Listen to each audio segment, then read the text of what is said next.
So while you work, yeah, we're live. It's 1:19. How's everybody doing? Happy 4th of July to everyone. Actually, we spent our 4th of July on the 3rd of July.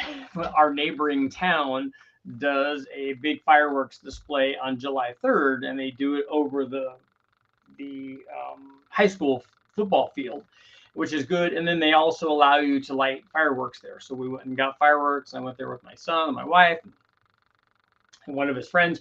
And so we got to kind of do it all up yesterday, which was nice.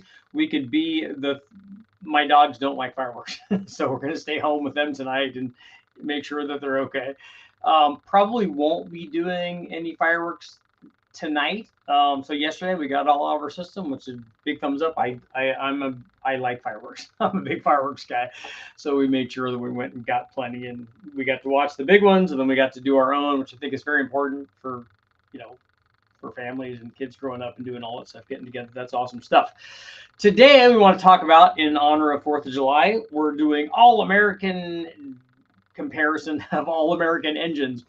These are older ones, an L46, 350 horse, 350 Chevy, American apple pie, Chevrolet, versus basically the motor that preceded this one, which was a 350 horse 327, kind of more famous, the L79.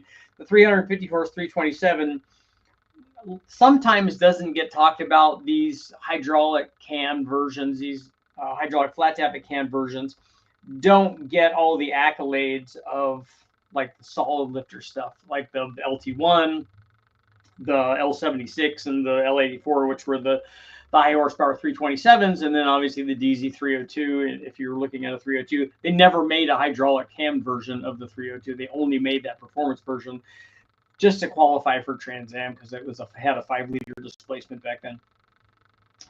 But in terms of the hydraulic stuff, I compared 3 of them. One of them I'm not showing here, which is the L82, kind of came later and made a pretty decent bit less power, owing to the fact that it didn't have nearly as much compression as the others. I think it didn't have if I remember right, I don't think it had the Fuelie heads either. I think it had later heads on it. Either way, it just didn't make nearly as much power as these other ones. They kind of took some of the fangs out of it, but it still worked good. And for, if we look at it in comparison to the stuff that came after that, I think it was rated at as high as like 250 horsepower. So it was rated a fairly good amount, in this net rating relative to other stuff that came after that. So still, in that sense, a performance motor, but not compared to the stuff that predated this. So we ran the L46, which is a 350 horse 350. And honestly, I don't think that very many people, I got a lot more comments and questions and emails and things like that about people not even knowing that motor existed. It was kind of more thought of as the base motor for these higher horsepower things. And so I think people tended to look down on it. Whereas lots of guys knew back in the day, if you got a 350 horse 327 in like a Chevy 2 or something that was lightweight, I mean, it was a force to be reckoned with. And they ended up running very well. In fact, that camshaft was, I'm going back a long time, but was one of, if not the best-selling over-the-counter camshafts for Chevrolet. They sold it as a dealer item that you could go buy, an aftermarket kind of thing. And they sold a ton of those because it was very popular. It worked very well. And guys with solid lifter cams, lots of guys replaced that with this hydraulic cam. And I didn't want to rev nearly as high, but it made very, very comparable power. It just didn't go out to, let's say, 7,000 or 9,000 if you talk to some of these guys that will tell you that their small blocks rev to 8 or 9 or 10,000 RPM, whatever. None of the factory ones did. So the comparison here is, like, we take a look at, this is the L46, and the difference, and we'll take a look at this is the L79, this is the 327. Both of them very comparable. Fuelie heads, performance cams. The cam in the L46 was a little bit different than the L79. The L79, the 327, had an aluminum intake, although it had a smaller carburetor. Now, when I ran it, we ran it with a 750 carburetor. It wouldn't have come with that. It would have come with a much smaller carburetor. It would have come with a Holley. Whereas if we take a look at the L46, the L46 would have come with a factory quadrajet. You could have gotten it there. I think that there was an aluminum intake version. These were low profile intake manifolds specifically for the Corvette. But you could have gotten it 1 or 2 years maybe with an aluminum intake. I honestly don't know if the aluminum intake would have made any difference in power. I haven't directly compared those two. You're really getting to where you're picking nits there between the, I think, the iron version and the aluminum version. The aluminum version would be beneficial because it's lighter, and you know, maybe you could argue it there could be charge air, although the aluminum obviously would transfer heat more than the iron would. So you guys could argue about charge air temperature and all that stuff. But in the induction systems, even though one of them got a Holley and one of them got a quadrajet, and historically we tend to view this as the Holley came on the performance cars and then the quadrajet didn't. But in this case, the Holley that they used on the L79 was a good bit smaller than the quadrajet that they used on the L46. And if we look at the, we can look at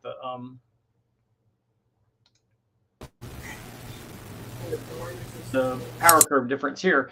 So if we, what is that all about? So what we'll do is we will stall it right there. So if we look at the power curves there, we can see the difference between the L79 327, which is the lower curve. I know they're both red, they're both blue. One of them's horsepower, one of them's torque, but there's enough of a difference there that you can tell which one is which. The one that makes a lot more torque and also makes more horsepower is the bigger motor. It's a 350. The other one is the 327. Both of them rev out far enough. I think we only went to 6,000 on this. Both of them made peak power about 5,500 RPM in stock trim, in near stock trim. These had headers on them. Both of them made, in terms of peak, both of them made within about 10 foot-pounds of each other, or 12 foot-pounds of each other. The 327 made 381 and the 350 made 393. So it did good in terms of torque production. 347 horsepower for the L79 for the 327, 351 for the L46. Not too much of a difference there. I mean, you have to really be, and again, here's something to think about. First of all, we had headers on these things. We had no accessories on them. They wouldn't do this in the car with all the accessories hooked up and the stock cast iron exhaust manifolds and factory exhaust and run at temperature and all, and with the factory distributor curve and all. This is optimized. So we made these things make the best power that they could. This would be if a guy was going to the track and doing the things that would be necessary to get all the power out of it. I don't know if they would have had electric water pumps back then. Maybe they had the little spinny generator thing that could spin the water pump. Maybe they were doing that back in for the drag race stuff. I don't know. But the thing that I want you to look at, and the reason why oftentimes guys have these bigger motors, why they choose this, why you choose a 383 over a 350, or in this case, why you pick a 350 over a 327 or a 327 over a 302, is that, you know, where are you concerned with power production on this? If you were like, you know, pulled up next to somebody on the street, you both had otherwise identical cars, and you both nailed the throttles on them, if you didn't spin the tires, the 350 would walk away from the 327. It would just jump ahead, and then because they make nearly the same power at the top of the RPM range, it might just stay there until you shift it again if you drop down to a point where one of them was making more. But the bigger motor just makes more average power. And in driving around, you'd probably be spending more of your time, you know, 2,500 to 4,500 than you would 4,500 to 6,000 or whatever. So the 350 probably would be you know, more fun driving around. If you're drag racing or whatever, and you're revving them up and dumping the clutch, and you're leaving it 4,500 RPM or whatever, you're sidestepping the clutch and drag racing it, they would actually probably be fairly comparable doing that.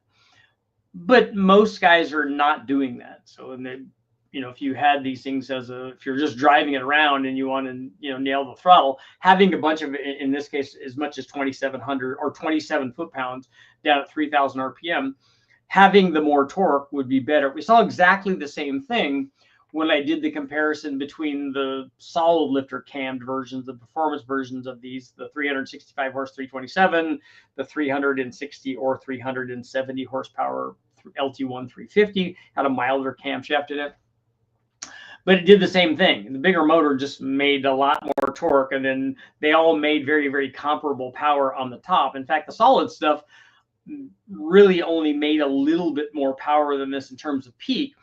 It's just that they carried that power out further. If you wanted to continue to rev it, which we all do, and in that way, those would be faster once you got to the point where, you know, like I said, if you were dumping the clutch at 4,500 and shifting at 7 and keeping it from 5 to 7, the solid lifter stuff obviously would be a better way to go. But most of the people, more people had this kind of thing than had the limited production, you know, high performance, ultra high performance, small block versions of these things. Certainly more than a fuelie motor, you know, the 375 horse 327, although it didn't seem to really make that much. Even in this optimized kind of trim, they just, well, at least the ones that I tested didn't seem to do that.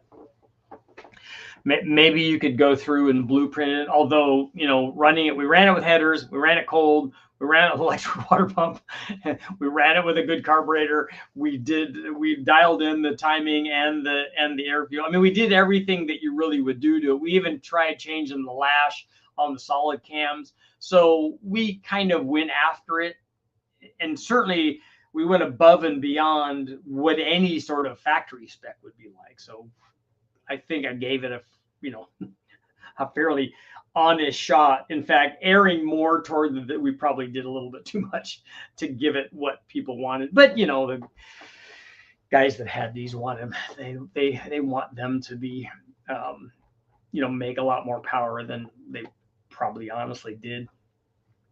But these were both cool motors and did very well. Nice smooth curves on them. These things ran good, and the solid flat or the hydraulic flat tap and stuff, we didn't have any problems with any of these camshafts. They all ran very well, and we didn't have any kind of cams going flat. We didn't have a ton of spring rate in these. I think we had I want to say 110 or 120 pounds of seat pressure on the springs. We had single springs on them. That's one thing I did do. We didn't run a factory spring setup on them specifically for that reason. I didn't want to fight a valve load issue with these stock camshafts in these things and go, well, yeah, if you had a stock one, maybe, you know, I know all the stories are, oh, my 327 or my 302 or my 350, it had revved to, pick your number, 7, 8, 10, 12,000, whatever the number is. I'm like, yeah, man, if you've ever tested factory springs, you'd know that there's no way that that's possible. The factory springs might be 80 pounds, and they're just not going to control stuff up there.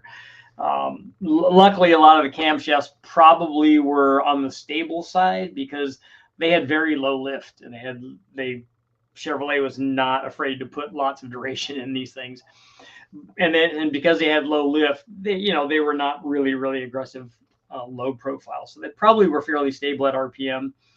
But not with anything resembling a factory spring. It was not going to do that. But very cool stuff. Let's see how you guys are doing. I'm curious to see what you guys are doing for the 4th of July. What do you guys all have planned? Prestige, what's going on? Afternoon. Blow anything up today? I haven't blown anything up today. Only yesterday we did that. What's your thoughts on twin turbos with integrated wastegates? I think that's fine. You'll be able to control them better probably because essentially you have twice the wastegate flow for whatever kind of boost level you would be doing. Getting a free L83 from work out of a CHP PPV Tahoe, the 6L80, Richard Holder Performance G42 Turbo, LT4 injectors, and what cam? I don't even think you need to change the cam. You have to worry about on an L83 specifically, it has the least amount of piston to valve clearance of any of the direct injected motors. So BTR probably has some cams for that. And if I don't think with LT4 injectors and feed pump and a new lobe on the cam and the LT4 pump, I don't even think with all that you'd be able to max out a G42 turbo. Because I don't know how far that stuff will take you. I don't think it's going to take you to what that turbo can do. Happy 4th of July, and yes, everybody be safe out there. We know you dyno an LT7 to see if you could squeeze more power out of it. An LT7, is that the twin turbo thing? The answer to that's probably never. There's no way that they would send me one of those. Burnouts and beer, yep, that's all good. That's all good stuff. Safely, happily, all that stuff. Happy 4th, Sean. Happy to help, man. There. This is cool stuff. I got a comment or an email or a message, I don't remember which one it was, recently about a guy wanting to see, and this is actually a good thing, so you guys let me know. He wanted to see an L31 versus a 5.3, specifically aiming at low speed torque, to see which one of those, like, does the fact that it's a, like we have here, does the fact that it's a 350 versus a 324, 325, does that, like we see here, does that offset the inherent, let's say, superior design? It's going to make the small block guys mad, but the inherent superior design of the later LS with better heads and all that stuff. Does it do that? Does it, like, will it make more torque? Let's say, let's pick our 2000 RPM number. Will the 350 L31 Vortec small block make more torque than the 5.3 and a stock 5.3, like an LM7, let's say? Let's not even pick the L33 or something. Let's pick a low compression, mild cam thing. Will it be better down low, 2,000, 3,000, 4,000, even from 2,000 to 4,000, let's say? Would it be better down low? And honestly, I don't know, because I've never run one of the L31s with anything resembling a factory intake manifold.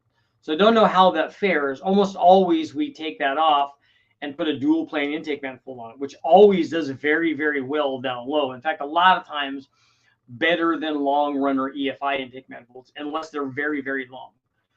But if you take a dual plane and put it on a 5.3, if I remember right, I think that the dual plane does better down low, way down low, than the long runner intake manifold does.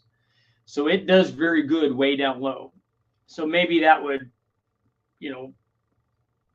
aid the L31 over the factory intake manifold, but I don't know that. And I don't, if anybody knows, do you know what year they started putting, like, what I would call regular injectors in the L31s instead of the spider injection with the little pop-off valves or whatever, pop-up valves? Does anybody know? I'd like to run one of those, but I'd like to hook up regular injectors to it, and we'd like to control that. And I'd like to run the, if we could put the harness in there and run regular injectors, that would be a lot easier. And then I could just we could put a conventional distributor on there. We could put a crank trigger on it too, but a conventional distributor would make things a lot easier. But I don't know if we could do that with a. Does the factory L31 intake, since we've only ever taken them off, does the factory L31 intake manifold have a hole for a distributor, or do they have the distributor drive underneath that, like a lot of other ones? Somebody let me know in the comments. I just haven't looked at it. Like I said, whenever we've run those, we just get the long block. We just throw away the fuel injection. They charge you for that, and we know that we're never going to run it, so we just get rid of it. But if I could run that, it would be an interesting comparison, especially down low. The Vortec heads are good down low.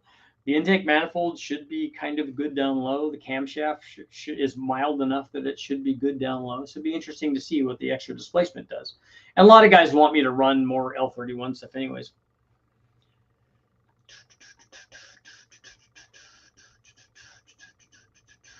Happy 4th. I've got a 5.3 iron block that will need boring to clean up. I think I'm screwing myself not sleeving it. If I boost it later, I hope it only needs 10 thousandths. No, if you only need to take out, if it's a 5.3 iron block and you only need to take 10 out of it, I wouldn't sleeve it at all. Taking 10 out of it to clean that up is not a problem. And you're going to put, obviously, some sort of aftermarket forged piston and rod in it, then I would assume.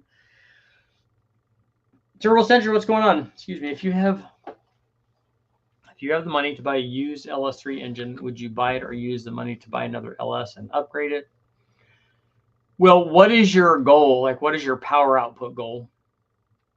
An aluminum LS3 is a very desirable thing because a cam in that thing and springs, and you're at 550 horsepower NA. So it's good.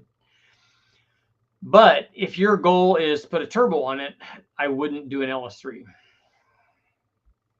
I spent 3 hours detailing my bike. Nice. 3,000 miles since it was even washed. Lots of bugs and rock chips. Yeah, it sounds like it was needing it. I've got to go wash my truck. I'm thinking about doing a wrap on the truck.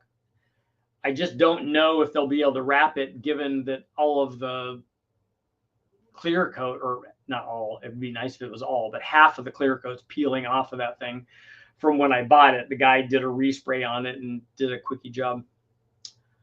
The marine intakes have regular injectors. I've seen those. That's not, I don't want to get a marine intake for it though.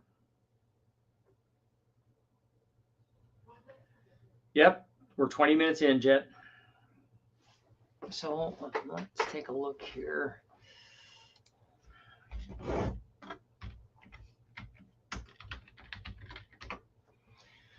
There.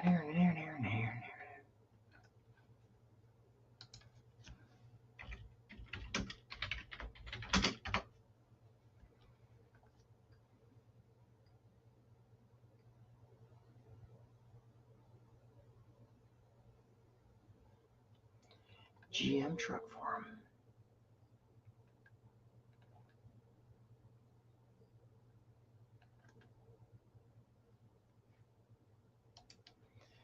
Okay, let's see here.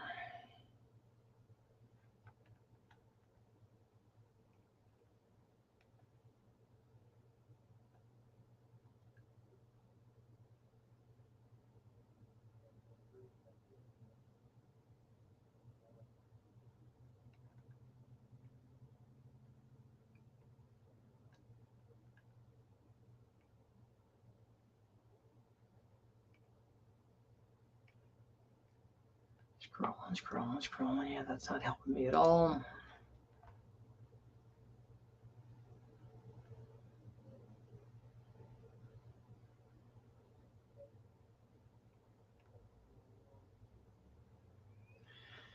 L31 cam choice. 50.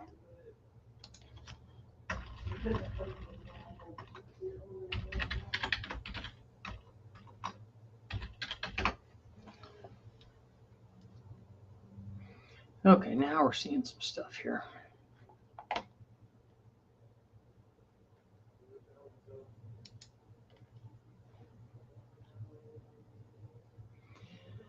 So in 98, that looks like it has conventional injectors in it.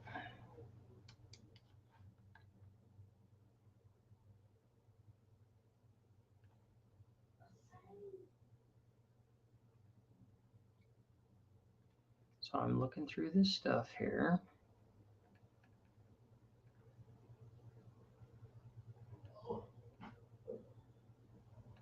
Cummins fuel injectors. No, we don't want that. We're not interested in that. 3 hours on one cylinder head. It's ready for testing. Is that your porting that you're doing on your iron head?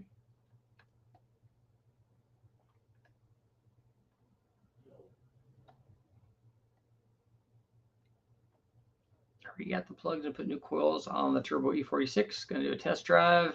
There you go. Let me know how it goes. I do like E46s. Marine L31s. Yep, we got that.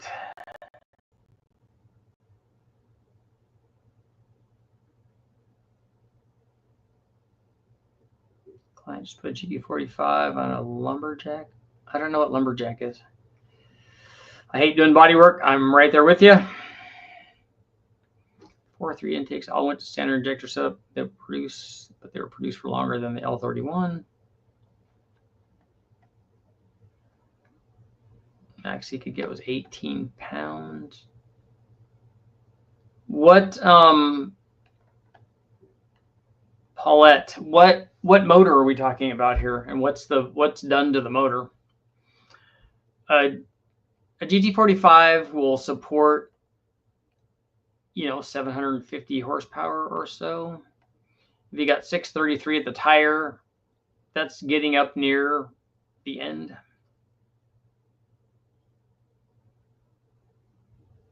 Which LS engine do you recommend for boosting application without changing internals? All of them. Anything that you get from a wrecking yard, you can run boost on. You can get a 4.8, you get a 5.3.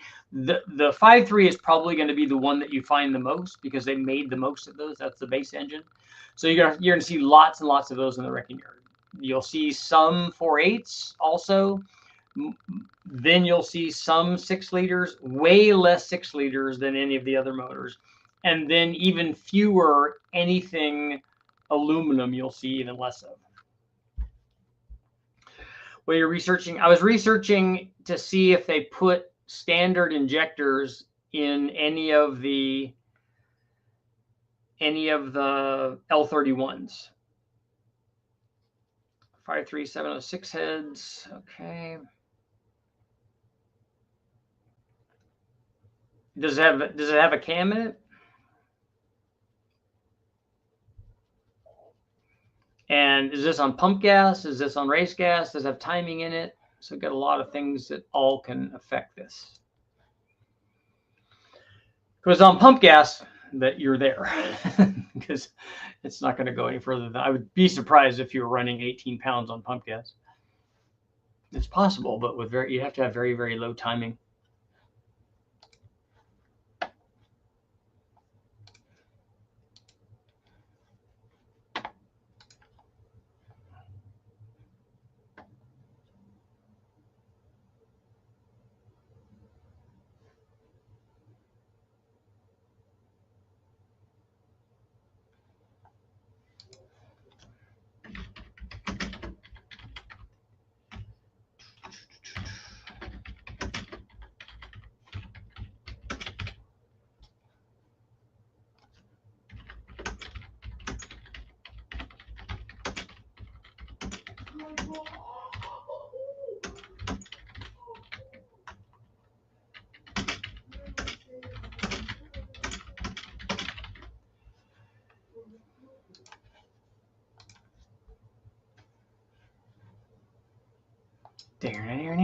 Near.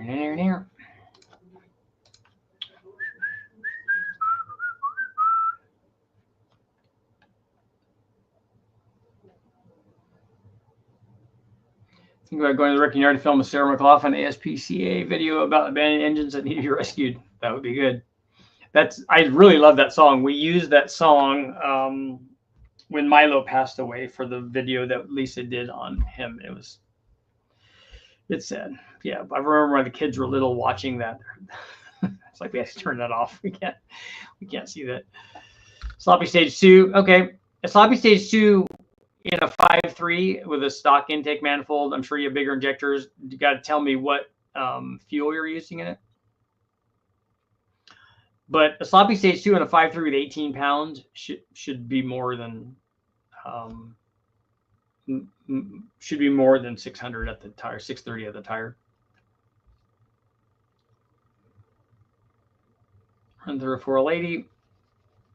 Okay, and is it on pump gas or E85? Can anyone here speak for HP tuners if it's friendly to someone getting into tuning on an NA build?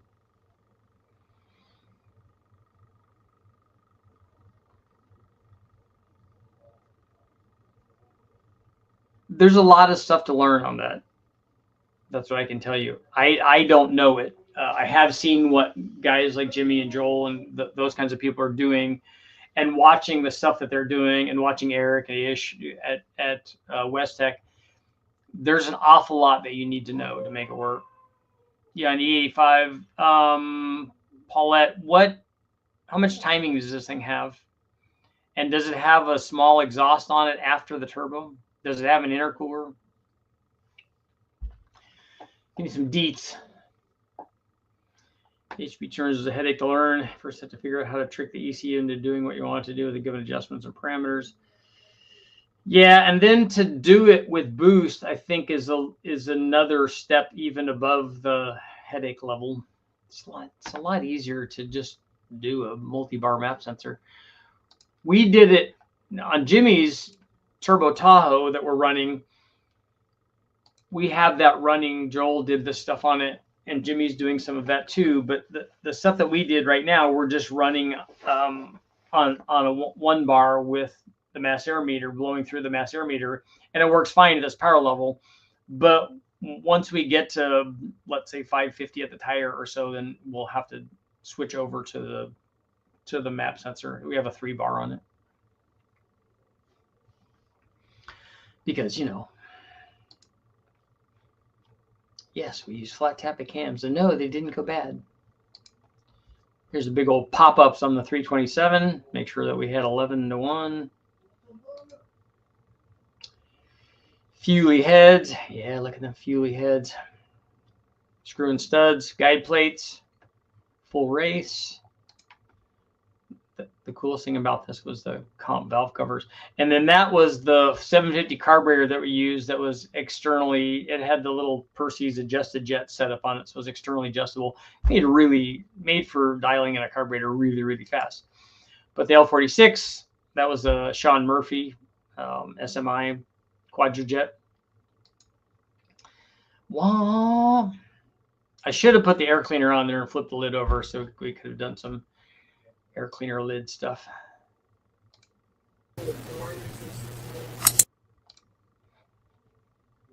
Yeah, you're going right back there. 3-inch air to air and 18 degrees. Yeah, that should be enough to make good power. And I'm assuming that it's 18 degrees out at the horsepower peak and less at the torque peak. That seems like a lot of boost. I don't know if the GT45 that you have, I don't know who that came from, if that's, if the wheels have actually been measured and stuff. And do you have a 3-inch exhaust exiting out of that thing?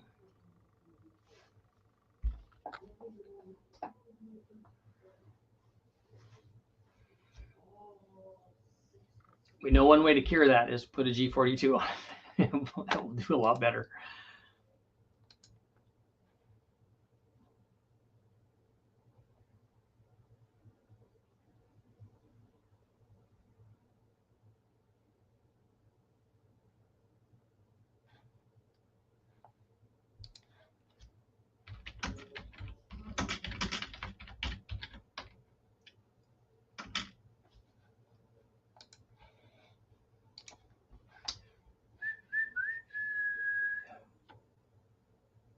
Three and a half. Okay. 3.5 should be enough. 3-inch air to air. About 12 inches. That should be enough of everything.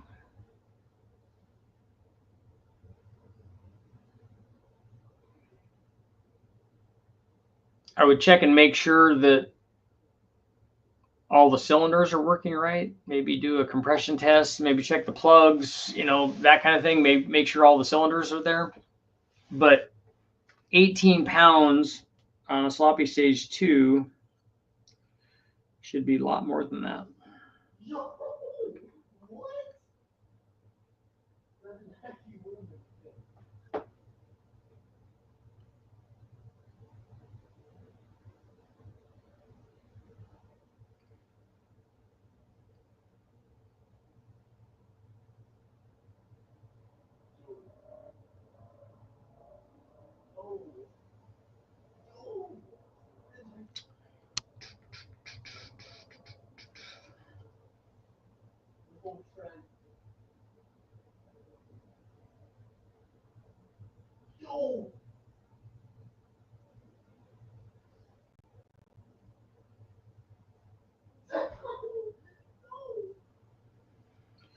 Yeah, it's sure showing a lot more than that.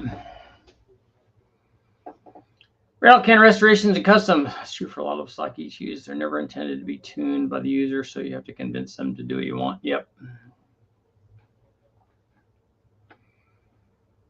I can tell you on the 5.3 with the low buck truck camshaft that we did on the engine dyno with a G42 at 15 pounds or so, it made 930 at the flywheel, which would be like 830 at the wheels.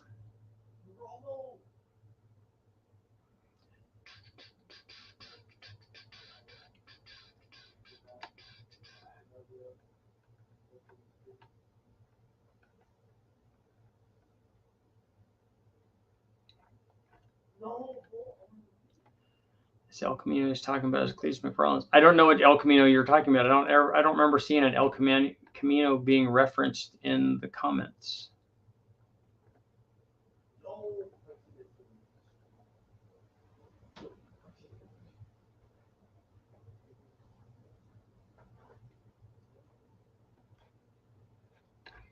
Unless I missed that.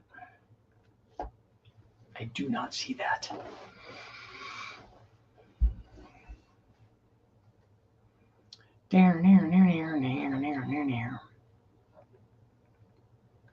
Let's see if we can.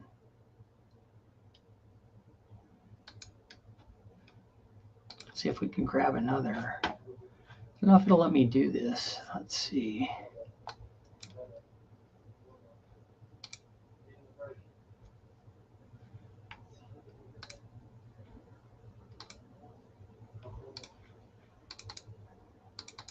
We can put another photo up there.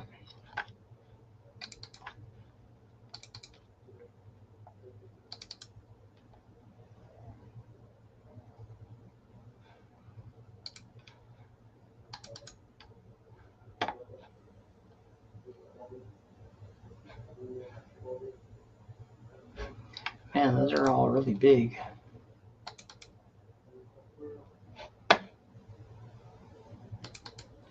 Let's see if it will let me do that. Oh, it did. Well, that's good. So just trying something new. We were just throwing LS up there. That's 4.8. I did a lot of testing on that thing. But that's more typical of the stuff that I run. You know, that, you could tell that's got the junkyardiness. You can see it's got the air temp sensor hanging there. Normally we don't ever do that. We did plug it in for that particular one.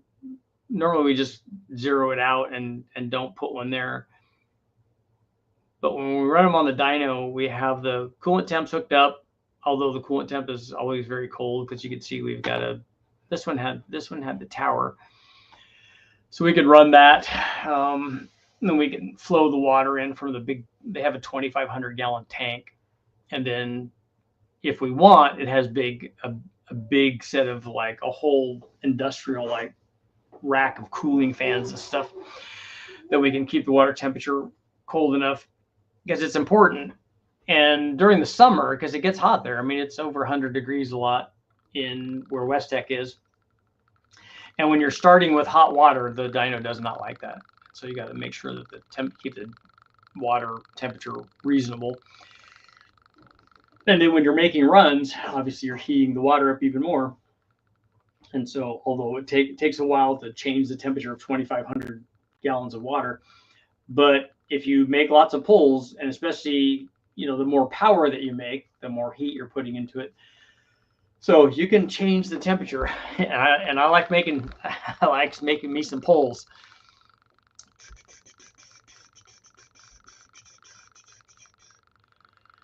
Your pups handle 4th of July. They don't really like fireworks, which is why we're staying with them.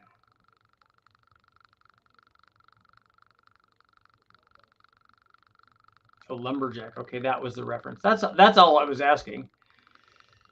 I know who Cletus McFarland is, but I didn't know what the reference was in relation to this conversation. Super Cheap 4.8 was an L20, and the picture in the wiki showed it comes with a Trailblazer SS cam. Yeah, it needs to have a controller that will control the VVT. Any suggestions?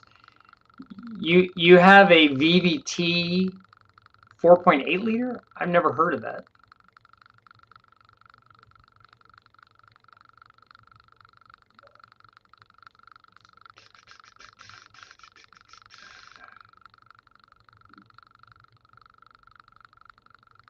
Ralph, what's going on? Is there a cam for an LS3 that increases horsepower without chopping sound? Yes.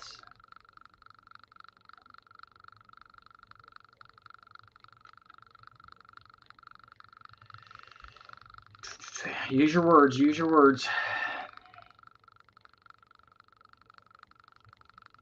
Use your big boy words. Not everybody knows what you're thinking, but we do know what you're saying.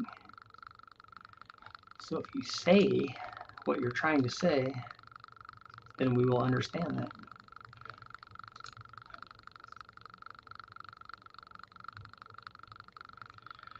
Got our full race. Those are QTP 1 3/4 headers on there. And then we just stuck the, so you can see this is early on. You can see the muffler and you can see the clamp for the, it's a slip fit for the muffler onto the end of the header.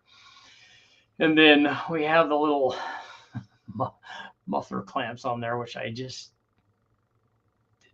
detested. I did not like them. V-band is the only way to go because those things would vibrate and the muffler would fall off.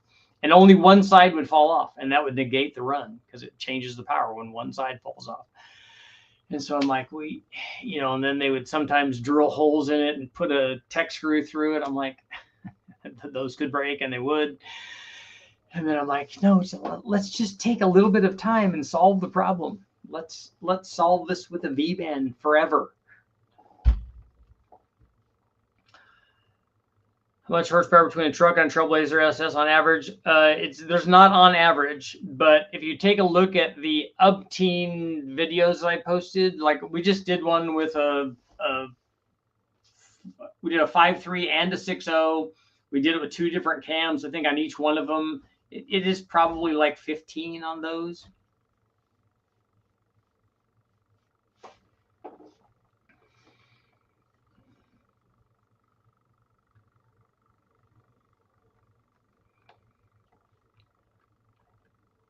Yeah, Michael, me too.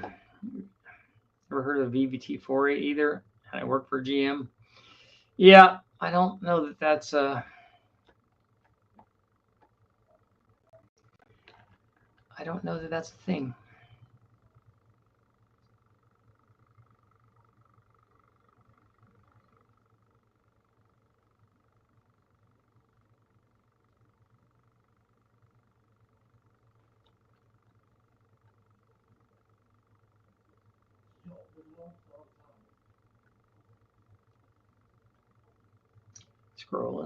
Scrolling. Do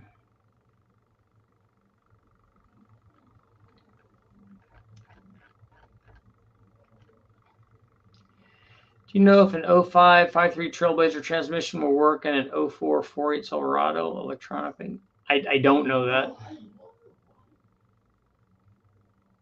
Does anybody have any idea?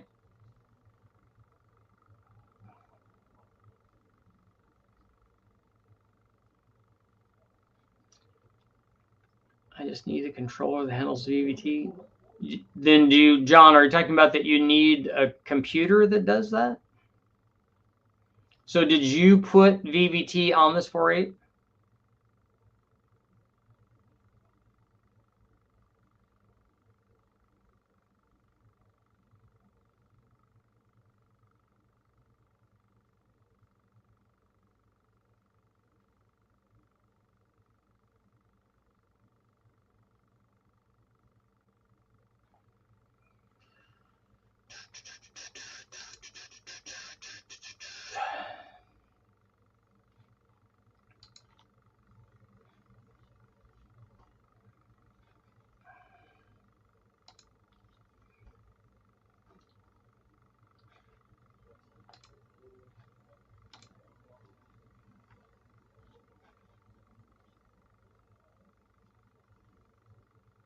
The L20 comes with VVT?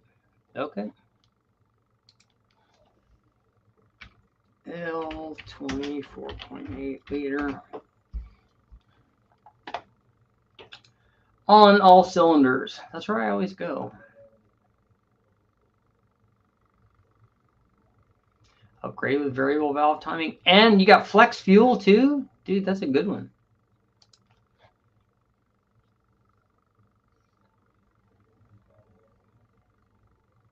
Both 4x4s. Both 4L60s. Yeah, I just don't have a feel for whether all the plugs in those things are the same.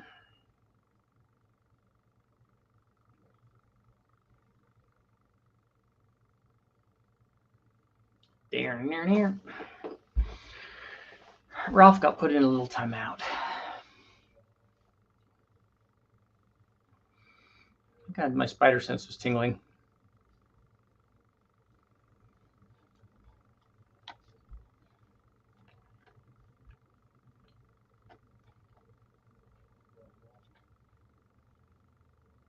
I think this is the 4.8, the one that I have up right now. I think that's the one that we ran a bunch of the crane cams on. Lots of truck intake manifolds. Look at that. It still has the like evap stuff on there.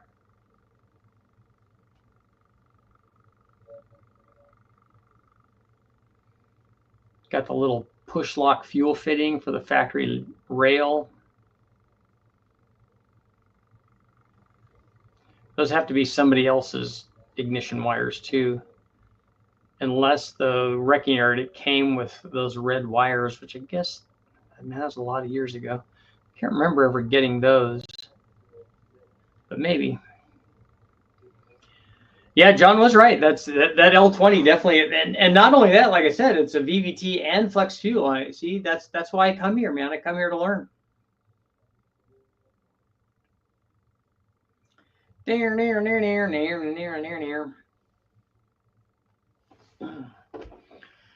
the L20 comes with a Trailblazer SS manifold. Yeah, not a cam. Yeah, I don't think the Trailblazer SS wasn't the Trailblazer SS a 6-liter. Did it come with? Did that come with like an LS2 cam? See if the connectors are the same. That'd probably be a good indicator. Or I might be way off. Gen 4 VVT and flex fuel. I know, very cool. Now I want to go out and get an L20. I feel like I'm left out. Guess I'll see if the connectors are the same. Eric, we bought a generic 4L60 used, and it was 4R 4-wheel drive because that's what I have. That's what the 1500 is. And mine's an 02, and we bought just a generic one, and it works. So maybe that's good. And if the L20 also has the good intake manifold on it, that's like a win.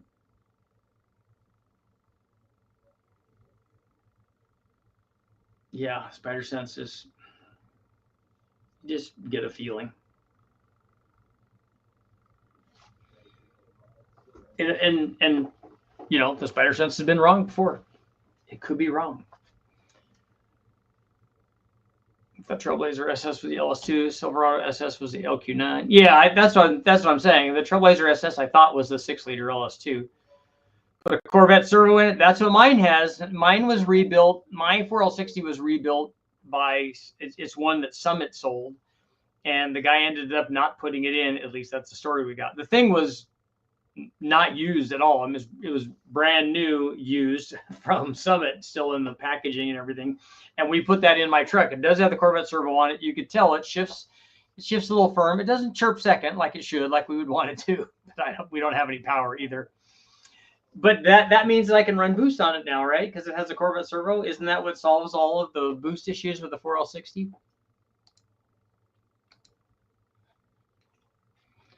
Put a Corvette servo. A Corvette servo is the equivalent of a shift kit, right?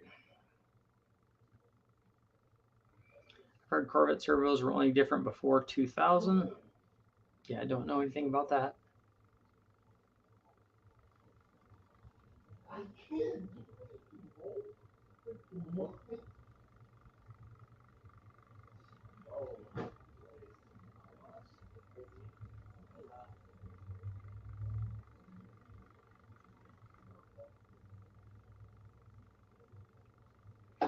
I saw an S10 last night when we were at the fireworks display. It made me want an S10 with an LS in it, like a 4.8, you know, for fuel mileage, and a turbo for fuel mileage. I don't really tow anything anymore with my truck, so having a 4-wheel drive was, I only put it in 4-wheel drive a couple of times driving up at the ranch, but I don't want a 4-wheel drive. I want a 2-wheel drive. And ideally, I would want a 2-wheel drive 4.8. A manual trans would be even better, would be cool, just to get good mileage on my trips to West Tech. Yeah, it's more positive lock on 4L slippies.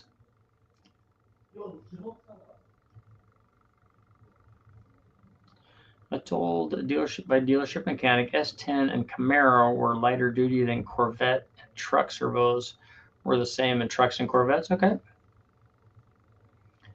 I'm back. 191 heads, flow 165 at 500. The guy I watched got 220 at 500 with mild porting. That's a lot different.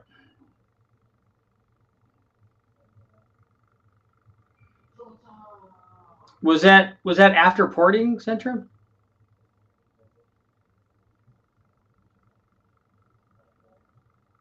Don't put Corvette servo on a 3-band. Bad things happen to the rear. A 3-inch band. This weekend is the Good Guys Car Show at Iowa State Fairgrounds. A few thousand cars. That's cool. It's cool that those things still have lots of attendance. After 10 hours on one head. Did you, TurboCentric, did you flow it before you started so that you know what the baseline was? What did it flow stock?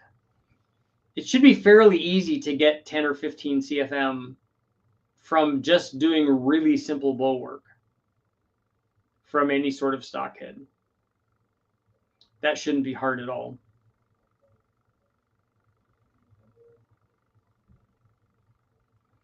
What's your opinion on an L20 and a 1600 horsepower T-Bucket? My opinion on T-Buckets is I won't ever ride in another one, having been in those before. But it's more than enough power for something that weighs next to nothing. Then the only question becomes, how do you want it to drive around? Do you want, a mild cam in it? Do you want it to sound cammy because it's, that's the right kind of sound for a vehicle like that?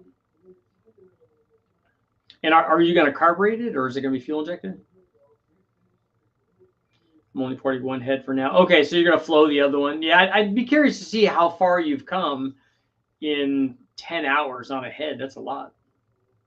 Well, if it's 10 hours on the whole head, on all the ports, then that's not. If it's 10 hours on on just one chamber and port, like one intake, one exhaust, and one chamber, that's a lot.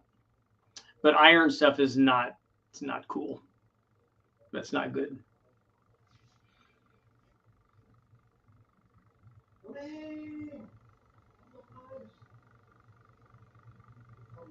I might try my hand at I have an extra 3-cylinder sprint head, so I might try my hand at home porting one of those. It's only 3 cylinders. It's not very much,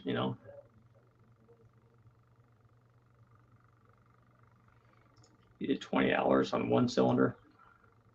Yeah, it's a lot. Not using it for SCCA and Good Guys Autocross.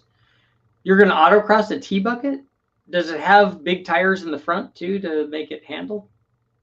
Most of them I've seen have the skinny bicycle tires in the front and gigantic tires in the back, so they can do wheelies.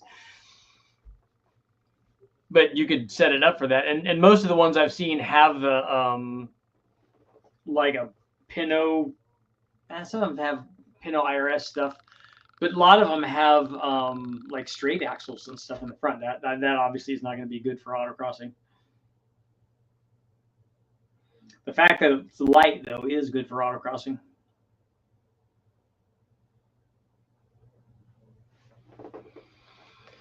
Okay, okay, so what's the next photo should I put up there? Should it be a turbo? What should it be?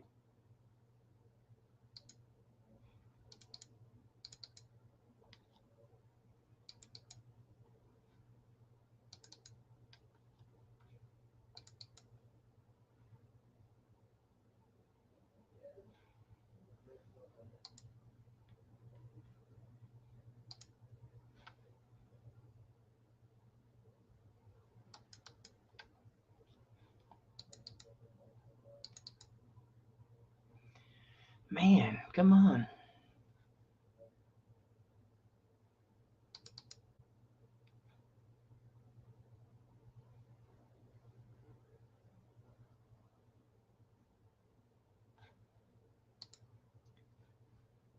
Now let's go turbo here. This is always a good one.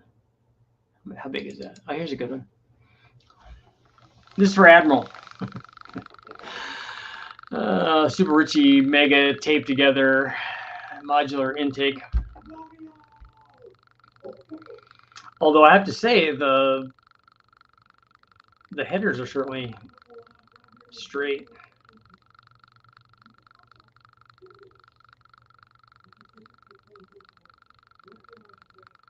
Good wastegate priority. I think that this needs, well, these are small turbos though. These were 57s, I think. 240, 540 on all corners. Okay, yeah, that's enough tire. Trucks and vans shift to 5,500. Yeah, mine shifts low. What are we doing today? We're doing all kinds of stuff. We were originally talking about this. We're talking about small block Chevys and the difference between a 327 and a 350, which was that. But then we switched over to 4.8 liters and got an education from John on L20 4.8 liters, which was awesome. And then I just randomly selected another photo, and it's a twin turbo, twin snorkel ram, single air-to-air intercooler, and you can see we put the electric radiator fan on it, although that's probably not enough. But this setup did do 1,000 horsepower though. But it did not want to, you could see how much tape I had to use to hold this thing together. We eventually had to put some clamps on this thing. Looks cool though.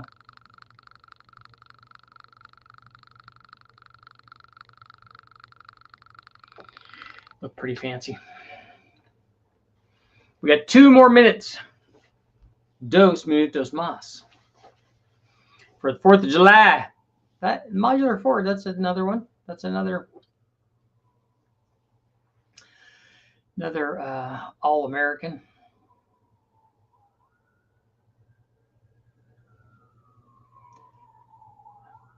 Modular Ford and LS Chevrolet. Nice size intercooler. Yeah, that one was from, that's actually a modified one. That's the intercooler core, that the twin turbo intercooler core, although it had a single outlet for the HP Performance turbo kits that they did back in the day for the modular stuff. You see, it's got, Jimmy modified this one so that it was dual in and then dual out so that it had symmetry because we had 2 throttle openings. So I'm like, Jimmy, can you do this? He goes, yeah, it's a lot of work. I said, I know. I'm not asking that. He did it. He's awesome. What it needed was a better fan system. And then we could have misted water on it too, but it's not, you know, again, we're just getting the smaller parts of things, making that work rather than the big part of it was having the intercooler. The fan did help, at least in that center section where the fan's on. I can already hear sirens in the back. People, yeah, and the problem is around here is that there's a lot of endless hundreds and hundreds of miles of endless rolling hills with dry grass. And so it's not good if people light any of that stuff. So you got to be careful. That's why in this town, they don't allow fireworks.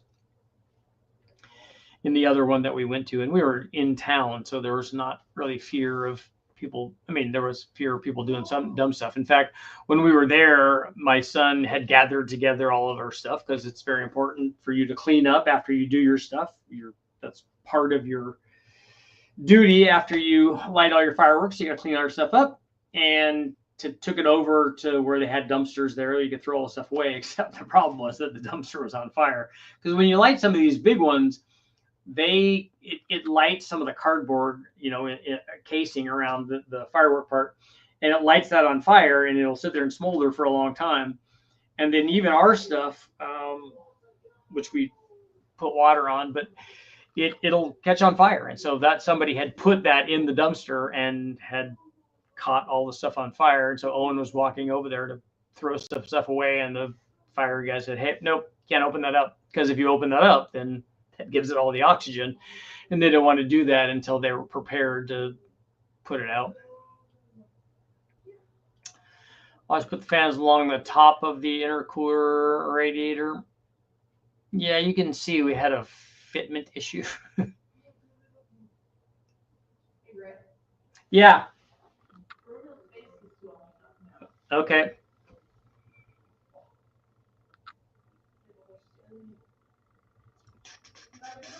On that note, I got to go check on Bruno. He's got some swelling on his eye or something. Maybe he got stung by a bee or something. I'll have to take a look. Happy 4th, everyone, and I'll see you guys all tomorrow.